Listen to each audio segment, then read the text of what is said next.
तो दोस्तों one piece के लेटेस्ट चैप्टर में ईमू का एक और नया ट्रांसफॉर्मेशन आ चुका है और ये बंदा पहले से भी और पावरफुल हो चुका है। मतलब हम यहाँ पे सब लूफी का वेट कर रहे थे कि अपना लूफी यहाँ पे गियर सिक्स को इस्तेमाल करेगा, लेकिन यहाँ पे लूफी की जगह ईमू ने ही बाजी मार ली है और भाई ये बंदा और भी पावरफुल हो चुका है। तो ठीक है, अभी अपना चैप्टर शुरू करते हैं। तो चैप्टर के कवर पेज पे हम यहाँ पे अपने पूरे स्टॉर्ट को देखते हैं जो कि भाई एफ्रो में पार्टी कर रहे हैं। लेकिन उसके बाद यहाँ पे अपना चैप्टर शुरू होता है जहाँ पे लूफी बहुत ही इंजर्ड पड़ा हुआ है और वो यहाँ पे उठने की कोशिश करता है, लेकिन उसका जो ट्रांसफॉर्मेशन है वो भाई कम होने लगा है। मतलब वो डी ट्रांसफॉर्म होने लगा है गियर 5 से और वो यहाँ पे खुद भी कहता है अगर उसका ट्रांसफॉर्मेशन निकल गया तो उसे ज्यादा इंजरीज हो सकती है। लेकिन यहाँ पे उसके बाद लूफी जाता है गबन के पास जहाँ पे गबन पड़ा हुआ है, उसका हाथ कटा हुआ है और यहाँ पे लूफी गबन से माफी मांगता है क्योंकि उसी की गलती की वजह से उसे प्रोटेक्ट करते वक्त यहाँ पे गबन का हाथ कट चुका है। लेकिन यहाँ पे गबन कहता है कि देख पागल मत बन और बेवकूफ वाली बातें मत कर, क्योंकि यहाँ पे मैं ही खुद एल्बाफ को बचाना चाहता था और ये मेरी गलती की वजह से हुआ है। लेकिन यहाँ पे वो थोड़ा दोष लूफी के ऊपर भी डालता है क्योंकि भाई उसकी भी थोड़ी बहुत गलती है। लेकिन उसके बाद यहाँ पे गबन लूफी से कहता है कि उन लोगों का अभी भी जो गोल है वो खत्म नहीं हुआ, मतलब अभी भी ये बंदे यहीं पे रहने वाले हैं। तो उसके बाद यहाँ पे लूफी गबन से क्वेश्चन करता है कि आगे वो बंदा था कौन। तो यहाँ पे गबन उसे बहुत ही सिंपल वर्ड में कहता है कि देखो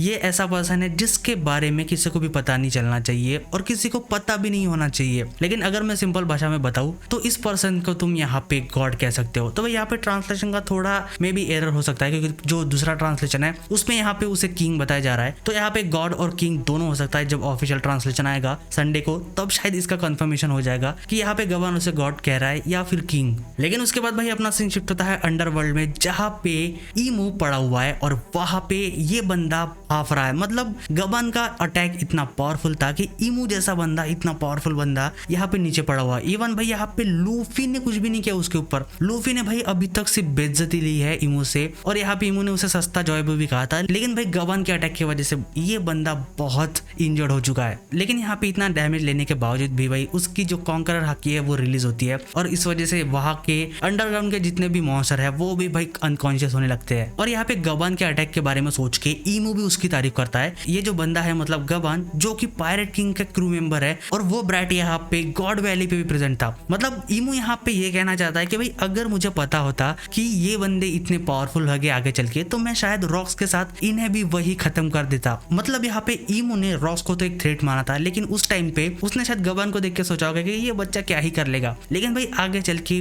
वही लड़का या ओल्ड मैन अभी उससे इतनी खतरनाक फाइट दे रहा है। लेकिन उसी के बाद हम यहाँ पे फिर से ईमू का ट्रांसफॉर्मेशन देखते हैं। मतलब पहली बंदा ट्रांसफॉर्म हो चुका है लेकिन उसके बाद भी सेकेंड ट्रांसफॉर्मेशन कर रहा है यहाँ पे और हम यहाँ पे उसका जो पहले वाला ट्रांसफॉर्म था उसको एक और बार ट्रांसफॉर्म होते हुए देखते हैं। और उसके बाद भाई ये बंदा और भी मॉन्स्टर जैसे लगने लगता है। मतलब पहले भी वैसे ही लग रहा था, लेकिन पहले उसमें जो ब्लैक एंजल वाली वाइब होती है वो थी, लेकिन भाई अभी वो भी जा चुकी है क्योंकि ये सच में अभी पूरा मॉन्स्टर लग रहा है। और तभी उसके बाद ईमू अंडरवर्ल्ड से बहुत ही लंबी जंप लेता है। लेकिन उसके बाद यहाँ पे अपना सीन शिफ्ट होता है सन वर्ल्ड पे लाइब्रेरी के अंदर जहाँ पे हम रॉबिन और जो बिब्लो है उसका सीन देखते हैं, जहाँ पे चॉपर कहता है कि तुमने अच्छा काम किया कि यहाँ पे सारी बुक्स अभी बच चुकी है। तो यहाँ पे रॉबिन उसे बताता है कि ये सारा काम बिब्लो का है क्योंकि उसी ने सारी बुक्स को बचाया है। लेकिन उसके बाद यहाँ पे सॉल कहता है चॉपर से कि भाई यहाँ पे ये जो बिब्लो है उसे तुमसे कुछ बातें करनी है। लेकिन यहाँ पे चॉपर कहता है कि मुझे लगा ये बंदा हमेशा से चुप बैठता है। लेकिन उसके बाद हम यहाँ पे कन्वर्सेशन देखते हैं चॉपर और बिब्लो की।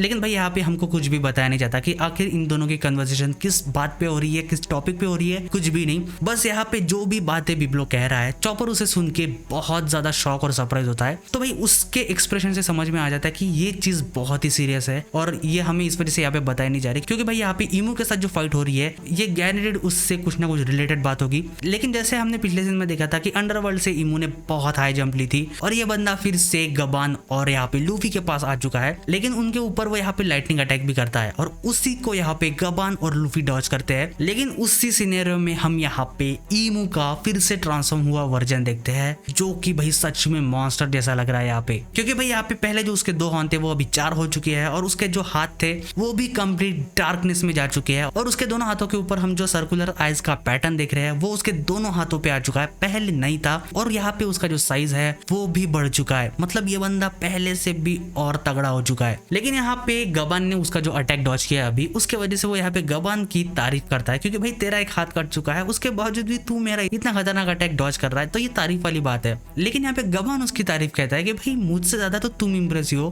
क्योंकि यहाँ पे मेरे मेरे इतने खतरनाक अटैक के बावजूद भी तुम आराम से उठ चुके हो। जो कि भाई ईमू सच में इतने पावरफुल अटैक के बाद भी वो उठ चुका है, बल्कि उसे डैमेज तो मिला था वहां पे, लेकिन उसके बाद भी। तो इसी वजह से यहाँ पे गबान उसे कहता है कि शायद मैं यहाँ पे तुम्हारे लिए दोनों हाथों से ताली नहीं बजा पाऊंगा। मतलब भाई वो यहाँ पे थोड़ा सार्केस्टिक वे से उसे कहता है, लेकिन यहाँ पे ईमो भी उसी टोन में उसे रिप्लाई करता है। और यहाँ पे ईमो कहता है कि पिछली बार तुम्हारा बस हाथ गया था, इस बार तुम्हारी जान जाएगी। और यहाँ पे ये बहुत ही सीरियस लुक के साथ कहता है। और उसी के बाद यहाँ पे लूफी भी देखता है ईमो को, और वो सच में यहाँ पे शॉक होता है, क्योंकि लूफी यहाँ पे कहता है कि क्या इस बंदे ने अपना फॉर्म चेंज कर लिया। क्योंकि यहाँ पे लूफी को पता है ये बंदा कितना मार खा रहा है। लूफी ने जितना कुछ ट्राई करना था वो कर लिया, उसके बावजूद भी वो उससे टच भी नहीं कर पा रहा है। लेकिन यहाँ पे मार खाने के बावजूद भाई ईमो ने ही खुद का फॉर्म फिर से चेंज कर लिया। मतलब ये बंदा फिर से पावरफुल हो चुका है, और ये बात लूफी को पता चल चुकी है। तो उसी के बाद यहाँ पे गबन लूफी से कहता है कि भाई स्ट्रॉ हैट, तुम्हारे क्रू को लेके यहाँ पे एल्बाफ से तुम लोग निकल जाओ। लेकिन भाई यहाँ पे अपना टिपिकल लूफी उसकी बात सुन के उससे मना कर देता है। लेकिन यहाँ पे गबन उससे कहता है कि भाई तू अब भी यूजलेस है। मतलब मुंह पे फिर से बेइज्जती करना शुरू कर देता है यहाँ पे गबन। और यहाँ पे गबन भी उससे ये कहता है कि भाई तू अभी यूजलेस है, क्योंकि तुझे बहुत इंजरीज हो चुकी है। तो अगर यहाँ पे रुकता भी है तो कोई भी फायदा नहीं होने वाला। लेकिन यहाँ पे लूफी उसे जवाब देता है कि तुम्हारी भी इंजरीज कुछ कम नहीं है ओल्ड मैन, तुम भी यहाँ पे कुछ नहीं कर पाओगे। लेकिन तभी उसके बाद यहाँ पे हम ईमो को देखते हैं, और ये बंदा भाई थोड़ा भी टाइम वेस्ट नहीं करता, सीधा यहाँ पे इन दोनों के ऊपर अटैक करना शुरू कर देता है। और यहाँ पे ईमो यूज करता है होनेबामी बोन ईटर, और हम उसकी पावरफुल शॉट भी देखते हैं। और उसके बाद हम देखते हैं यहाँ पे कि ईमो इन दोनों के ऊपर अटैक कर रहा है, और भाई यहाँ पे गबान अपना एक हाथ के साथ उसे फेस कर रहा है। और यहाँ पे गबान उस सिचुएशन में लूफी से कहता है कि भाई हम इस बंदे को हैंडल नहीं कर पाएंगे, तू यहाँ से भाग जा। लेकिन भाई यहाँ पे ऑफकोर्स लूफी भागता नहीं है। लेकिन उसके अगले सीन में हम यहाँ पे एंट्री देखते हैं हजरुद्दीन की, और यहाँ पे हजरुद्दीन यूज करता है गंगनीर स्पीयर ऑफ हीरो। और ये बंदा अपनी पूरी ताकत लगा के यहाँ पे बहुत ही पावरफुल पंच ईमो को रख के देता है। लेकिन उस सिचुएशन में भी जब यहाँ पे ईमो मार खा रहा है और उसके ऊपर एक अटैक आ चुका है, उस ड्यूरेशन में भी भाई ये बंदा हजरुद्दीन के ऊपर उसके ब्लैक फ्लेम को इस्तेमाल करता है। और अगले सीन में हजरुद्दीन के अटैक की वजह से ईमो बहुत दूर जा गिरता है, और हम यहाँ पे उसका इम्पैक्ट भी देखते हैं। लेकिन यहाँ पे ईमो ने जाते जाते भाई हजरुद्दीन के ऊपर भी अटैक कर दिया है, और उसी वजह से हजरुद्दीन के ऊपर बहुत बड़ा फिर से ब्लास्ट होता है। और उसके बाद हम यहाँ पे ईमो को देखते हैं, जो कि भाई सीरियसली अभी बहुत इंजर्ड हो रखा है। लेकिन दूसरी तरफ यहाँ पे हजरुद्दीन जिसके ऊपर फ्लेम अटैक हुआ था, ये बंदा अभी भी भाई ऑरा के साथ खड़ा है। क्योंकि यहाँ पे हजरुद्दीन कहता है कि क्या तुम्हें सच में लगा कि ये अटैक फिर से मेरे ऊपर काम करेगा? क्योंकि भाई ये वही अटैक है जब यहाँ पे पहली बार ईमो आया था, और यही अटैक यहाँ पे हजरुद्दीन के ऊपर उसने पहली बार किया था। लेकिन उसके बाद यहाँ पे हजरुद्दीन का जान जाता है यहाँ पे गबान के ऊपर, क्योंकि उसका हाथ कट चुका है। लेकिन उसके बाद यहाँ पे गबान एक्सप्लेन करता है कि भाई ये जो बंदा है मतलब ईमो, ये एक इमॉर्टल बंदा है, तो इसको हम खत्म नहीं कर सकते। और इसी की वजह से यहाँ पे गबान लूफी से कहता है कि तुम लोग यहाँ से निकल जाओ। मतलब स्पेसिफिक जो स्ट्रॉ हैट क्रू है उनको कहता है वो कि भाई सबके सब लोग यहाँ से तुम एल्बाफ के बाहर चले जाओ। और यहाँ पे हजरुद्दीन भी उससे थोड़ा कन्विंस करने की कोशिश करता है, और इसी वजह से लूफी कहता है कि भाई मुझे यहाँ पे कन्विंस करने की कोशिश करना भी मत, क्योंकि मैं अपना डिसीजन नहीं चेंज करने वाला हूँ। लेकिन यहाँ पे गबान रिप्लाई करता है कि क्या तुझे सच में लगता है कि तू इस इंजरी के साथ कुछ भी कर पाएगा यहाँ पे उसे? लेकिन यहाँ पे लूफी भाई जवाब देता है कि मेरी इंजरीज अभी हील ही होने वाली है। और उसके बाद वो एक्सप्लेन करता है कि मैंने यहाँ पे पहले ही खाना स्टोर करके रखा था मेरे पेट के अंदर, तो उस वजह से मैं यहाँ पे खुद को हील कर रहा हूँ। तो यहाँ पे गबान को तो पहले भरोसा ही नहीं होता कि आखिर ये बंदा कहने की क्या कोशिश कर रहा है, क्योंकि ये जो बातें कर रहा है लूफी वो सच में इंसान है, कोई भी उसके ऊपर भरोसा नहीं करने वाला। लेकिन हम तभी दूसरे डायरेक्शन से फिर से ईमो के जो ब्लैक फ्लेम्स है उन्हें देखते हैं, और इस बंदे ने फिर से भाई अटैक शुरू कर दिया है। लेकिन इस बार यहाँ पे लूफी और गबान को हजरुद्दीन उसके बॉडी के साथ प्रोटेक्ट करता है। मतलब यहाँ पे सारा का सारा डैमेज लिया है हजरुद्दीन ने। तो उसी की वजह से यहाँ पे गबान हजरुद्दीन से कहता है कि भाई हम यहाँ पे वापस चलते हैं और कोई प्लान बनाने के बाद वापस आएंगे। लेकिन यहाँ पे हजरुद्दीन का भी यही कहना होता है कि हम एल्बाफ के वॉरियर कभी भी फाइट से भागते नहीं है, और हमें फर्क नहीं पड़ता अगर हम यहाँ पे बैटल फील्ड पे मर भी जाए तब भी हम नहीं भागने वाले। तो भाई यहाँ पे गबान उसे रिप्लाई करता है कि देखो यही तुम्हारी बेवकूफी जो है, इसी के वजह से तुम मारे जाओगे और तुम्हें कुछ भी रिजल्ट नहीं मिलने वाला। और यहाँ पे इसी के वजह से हजरुद्दीन कहता है कि अगर मुझे कुछ हो भी गया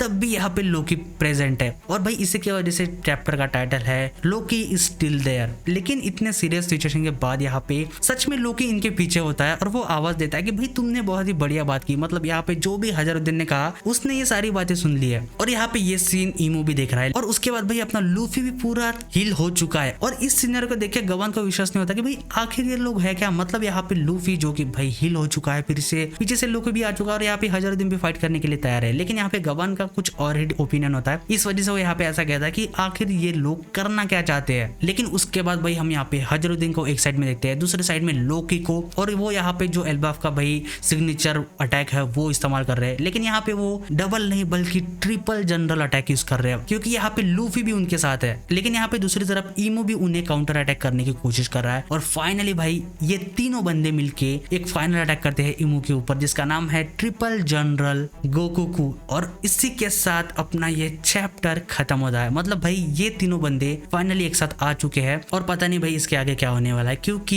ये तीनों साथ में तो आ चुके हैं, लेकिन यहाँ पे ईमू ने भी खुद को और पावर अप कर लिया है। तो इतने आसानी से ये तीनों अगर एक साथ भी खड़े हो जाते हैं तब भी वो ईमू को उसके इस स्टेट में हरा नहीं सकते। तो यहाँ पे किसी ना किसी को तो भाई पावर अप करना ही पड़ेगा। यहाँ पे तीनों बंदे हैं, लूफी, लोकी और हजरुद्दीन। तो शायद अगले चैप्टर में पता चलेगा कि भाई इन तीनों में से कौन सबसे ज्यादा पावर अप करने वाला है। तो ठीक है दोस्तों, तुम्हारा क्या ओपिनियन है इस चैप्टर के बारे में नीचे कमेंट करके जरूर बताना। और अगर आपको ये वीडियो पसंद आया तो वीडियो को लाइक और चैनल को सब्सक्राइब जरूर करना। तो मिलते हैं दोस्तों अगले वीडियो में।